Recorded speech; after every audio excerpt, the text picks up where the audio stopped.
Anne Lister delighted in seducing beautiful women, but her darkest secrets lay buried in the wall of her house. Stick around to find out exactly what they were. Anne Lister kept a diary where she divulged the details of her affairs with women. To protect these revolutionary confessions from prying eyes, she invented a special code that wasn't cracked for years. This queer icon wrote about every woman she ever seduced, every risk she ever took, and was dubbed the first modern lesbian. From the beginning, Anne Lister was not your typical little girl. Born in 1791, she quickly grew into an unmanageable tomboy, puzzling her parents with her wayward personality. By the time she was 7, they'd whisked Anne off to boarding school. Anne's teachers felt threatened by Anne's headstrong ways and feared that her naughtiness would rub off on the other girls. They restricted her freedoms and hid her away in an attic bedroom. Shunned by the school, Anne began to write in her diary, expressing every frustration and thought on paper. However, this was not a typical journal. Even in her youth, her attention to detail was all-consuming. She recorded everything, noting every correspondence, and even listing everything she ate. Anne's diary also reflected her unrivaled intelligence. For such a young girl, she wholeheartedly devoted herself to her studies. Every lesson from Greek to astronomy was extremely important to her. At the time, universities prohibited women from enrolling, but Anne lusted after education and resolved to know as much as any man. Of course, this wasn't the only thing she lusted after. When she was 15 years old, Anne finally gained a roommate, a girl named Eliza Rain. As the illegitimate daughter of an English surgeon, Eliza had been sent straight to the attic to live with the school's other exiled pupil. Behind closed doors and under the cover of their own seclusion, Anne and Eliza embarked on a forbidden affair. Anne used a brilliant combination of Greek and Latin, as well as a wide range of symbols to create her code. As an expert secret keeper, Anne thought that nobody would be able to crack it. And for the time being, she was right.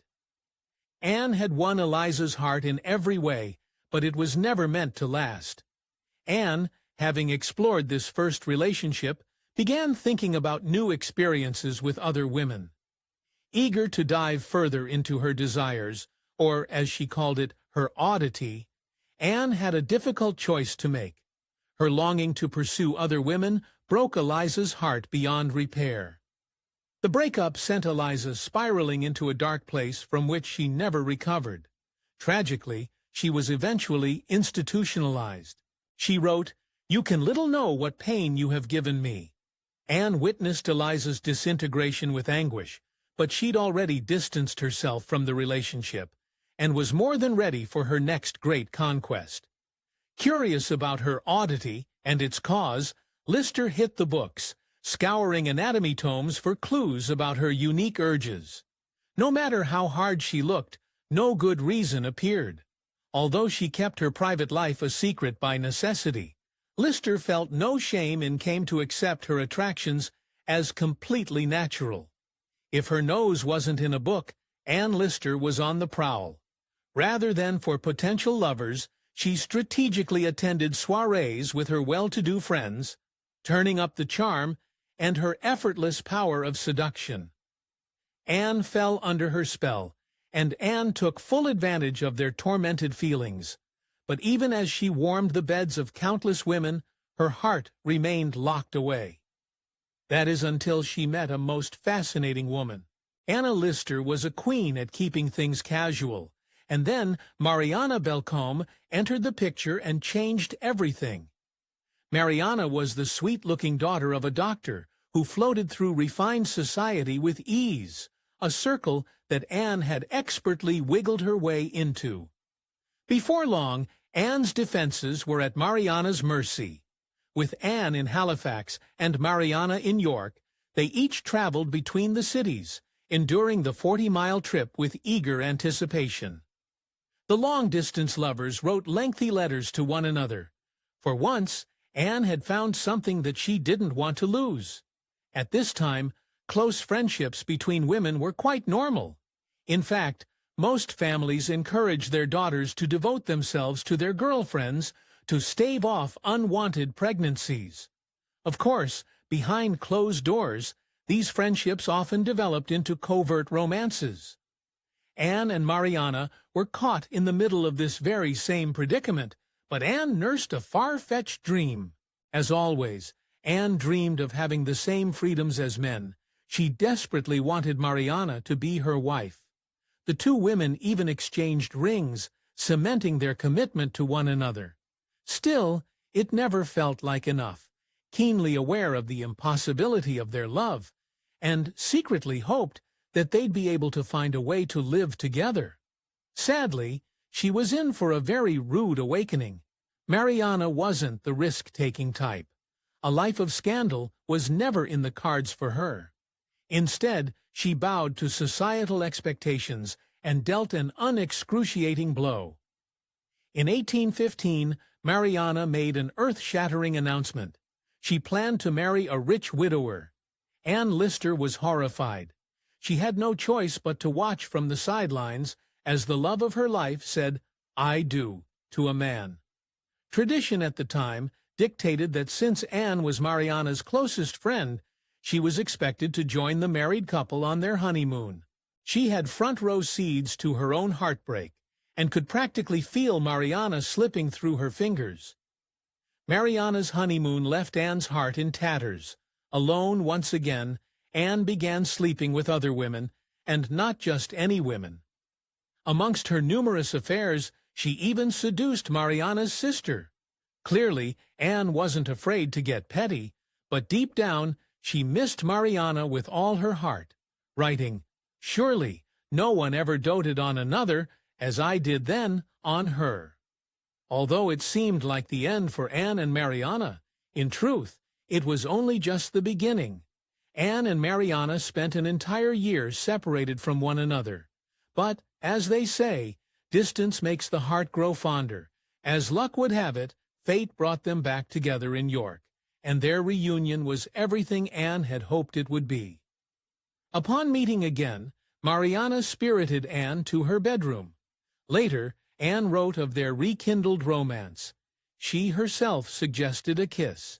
I thought it dangerous and would have declined, but she persisted. The couple picked off where they had left off, their affair as passionate as ever. However, despite their happiness, Mariana had a major issue with her longtime lover. Although Mariana was at the top of her list, Anne was still seeing other women. The problem came down to one destructive feeling: jealousy. Mariana wanted Anne all to herself, and after an evening together, Anne confessed in her diary, "She asked me to swear to be faithful, to consider myself as married." This was everything Anne wanted to hear, but it would end in bitter disappointment. In August 1823, a disturbing chapter came to pass. While waiting for Mariana to arrive from Cheshire, Anne came up with a plan to surprise her. Instead of meeting Mariana at the manor, she set out to ambush her en route. This was by no means an easy feat, but Anne was up to the challenge. Unfortunately, it turned into a disaster. Despite the rain sweeping across the moors, Anne set out on her adventure, stomping through the muck for hours. She finally spotted Mariana's carriage, climbing its way toward her, drenched in dirty, and slipped into the carriage, only to find her lover fast asleep. But that wasn't all she found. Unfortunately, the carriage carried more than one passenger. In fact, 3 other people witnessed Anne's wild entrance: Mariana's sister, as well as another passenger, and his maid. Mariana was terrified that someone would suspect her relationship with Anne, and the highway surprise seemed like a dead giveaway. Instead of being happy, she was enraged. Their romance was off once again. In 1824, dressed all in black with her head held high, Anne moved to Paris. There was so much to learn: the language, the lay of the land, and, of course, the women. With so many rich and lovely ladies around, it was only a matter of time before Anne found her next lover. The explicit details in Anne's diaries reflected a brief but passionate affair with Maria Barlow. However, Maria didn't steal her heart, as Mariana had, and after a short while, Anne grew tired of her unpredictable temper, and without thinking twice, she ended the romance. After 8 months in Paris, Anne had her fill. She hungered for even more freedom and wanted to see new places. The idea of travel began to seduce her. The next 15 years would see her visiting over a dozen nations, and her brave pursuit of exploring would bring her to lands that women scarcely dared to tread. It's no secret that Anne Lister considered herself a cut above the rest. She had very little interest in her hometown of Halifax, and rarely stayed at her family home of Shibden. However, in 1836, she became the sole inheritor of the estate, and the money it provided allowed her to set her sights on high society. She wanted to rub shoulders with the rich and powerful, and she met the perfect woman to help her do it. A woman named Vera Hobart, who was the sister of the 5th Earl of Buckinghamshire, and had every connection imaginable. Unfortunately, Anne was only one of Vera's many awestruck admirers. Anne's infatuation led her to accompany Vera on a trip to the town of Hastings. But if she'd hoped to capture the lady's heart, she was in for a stunning disappointment. Vera decided to marry an officer. The humiliation was tantamount, and Anne's future seemed bleaker than ever before. To Anne's dismay, she soon realized the cost of living rich, a dwindling bank account. For once, she'd reached far too high, and her return to reality was brutal. She had no choice but to end her freewheeling travels and return home to Shibden. Anne nursed the wounds of rejection and focused on her home. She dreamed of restoring Shibden to a warm, inhabitable home and hoped to inject some luxury into its otherwise neglected appearance. She also set to repairing the estate's finances, going head-to-head with men in the business. Against all odds, Anne succeeded. Where she'd once avoided Shibden, like the plague, she now couldn't imagine a better sanctuary, writing, "I have been happier here than anywhere else." Anne had the home she wanted, but now she needed a companion. The truth was, despite her adventuring ways, Anne always had a hankering for romance. Anne Lister met heiress Anne Walker when she was in her 20s, but when they met, again, 15 years later, the attraction was palpable. For Anne Lister, the quiet heiress seemed like the perfect partner, and her wealth was certainly a magnetic draw. With both of their fortunes, Anne wouldn't have to spare any expense. She could travel and finish her designs on Shibden. Lister started fantasizing about taking Anne Walker to bed, and she wouldn't have to wait long. When Anne Lister put the moves on Anne Walker, the passion went both ways. As confident as she was with the burgeoning romance, Anne had been burnt time and again, and she could only pray that this time it would be different. After 2 months of secretly courting, Anne laid it all on the line. She made Anne Walker a serious proposal, imploring her to move in with her at Shibden and to live with one another like a married couple. Together, they could share their fortunes. This was all Anne Lister had ever wanted, but her lover's response filled her with unease. After hearing Anne's proposal, Anne Walker felt torn. There were so many things to consider. Agreeing to live with another woman was a monumental decision, and at the time, she still mourned the loss of her parents. However, instead of turning Anne Lister down, she made one simple request. Anne Walker requested 6 months to consider the proposal. With bated breath, Lister waited in anticipation, and when the deciding letter finally arrived, it only led to more questions. The letter read, "I find it impossible to make up my mind." Vexed by her lover's indecision, Anne Lister went on a trip to distract herself from yet another disappointment.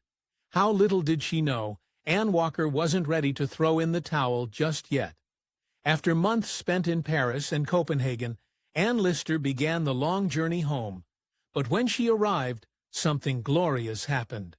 To her astonishment, her lover was there to greet her with open arms.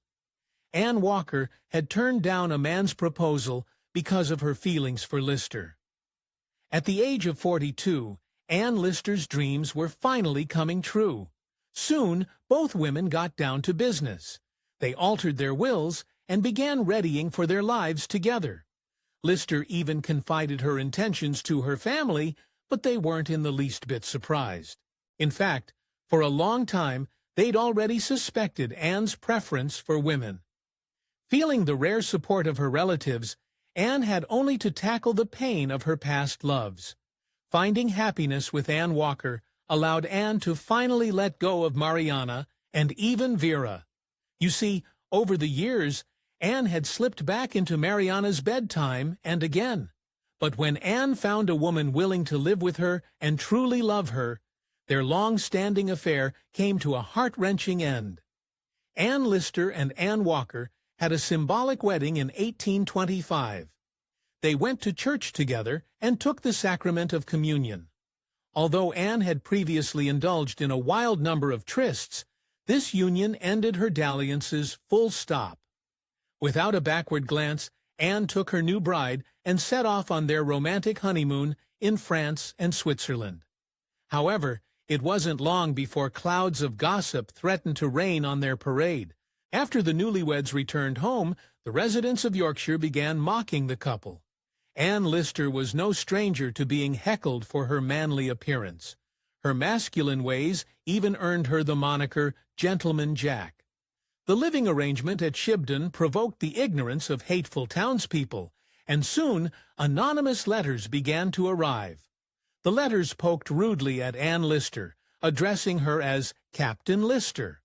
Even the newspaper had to go at the happy couple with a cruel advertisement announcing the union of Captain Tom Lister of Shibden Hall to Miss Anne Walker. Soon enough, Anne would learn that marriage had challenges of its own.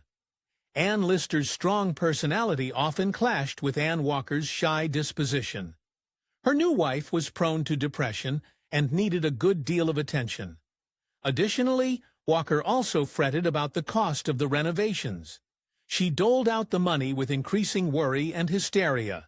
In truth, they were complete opposites, and unfortunately, their troubles didn't end there. Anne caught the travel bug once again, but her wife wasn't exactly enthusiastic about the prospect of leaving their home. Lister suspected that Anne Walker often faked illnesses to get out of joining her on expeditions. As such, she went on many adventures by herself. However, she did manage to drag her wife along to one of her dream destinations, Russia. Unfortunately, what began as an exciting trip eventually turned into a nightmare. Russia was stunning, but after the bitter winter descended, Anne Walker was desperate to go home.